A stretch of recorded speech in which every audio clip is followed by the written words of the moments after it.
दोस्तों, अक्सर सभी के मन में यह सवाल आता है कि इतने महत्वपूर्ण मंत्रालयों का मुखिया एक अनपढ़ इंसान को क्यों बना दिया जाता है। क्यों एक अनपढ़ नेता को देश चलाने की जिम्मेदारी दे दी जाती है।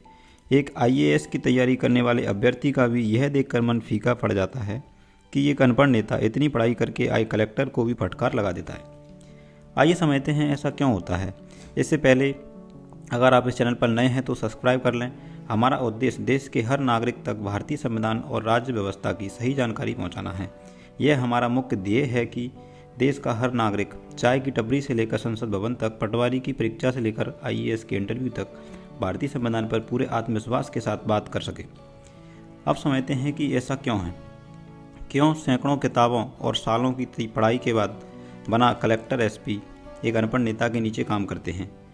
प्रथम दृष्टया तो ऐसा ही लगता है कि हाँ भाई, नेता मंत्री सांसद के लिए भी परीक्षा होनी चाहिए या फिर कोई क्वालिफिकेशन तो होनी ही चाहिए। जैसे विधायक बनने के लिए 12वीं पास हो, सांसद बनने के लिए ग्रेजुएशन हो। परंतु ऐसा क्यों नहीं किया जाता। इसके पीछे तर्क यह दिया जाता है कि सभी तरह के काम सिर्फ शैक्षिक योग्यता के आधार पर नहीं होते। जैसे भारतीय क्रिकेट टीम में चुनाव के लिए डिग्री की नहीं, अच्छा क्रिकेट खेलने की योग्यता जरूरी है।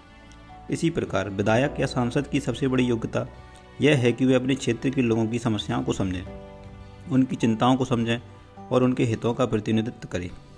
वे यह काम कर रहे हैं या नहीं, इसकी परीक्षा उनके लाखों वोटर 5 साल तक रोज़ लेते हैं। अगर शिक्षा या डिग्री की प्रासंगिकता हो भी तो यह जिम्मा लोगों पर छोड़ देना चाहिए कि वे शैक्षिक योग्यता को कितना महत्व देते हैं।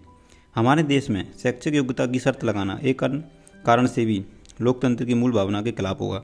इसका मतलब होगा कि देश के अधिकांश लोगों को चुनाव लड़ने के अधिकार से वंचित करना। जैसे यदि उम्मीदवारों के लिए बीए, बीकॉम, बीएससी जैसी स्नातक डिग्री को भी अनिवार्य कर दिया गया तो 90% से ज़्यादा नागरिक चुनाव लड़ने के लिए अयोग्य हो जाएंगे। ऐसे में उस भारतीय नागरिक के मौलिक अधिकार का तो हनन हो जाएगा जो अनपढ़ है लेकिन भारतीय समाज को अच्छे से समझता है और चुनाव जीतकर सरकार में आना चाहता है।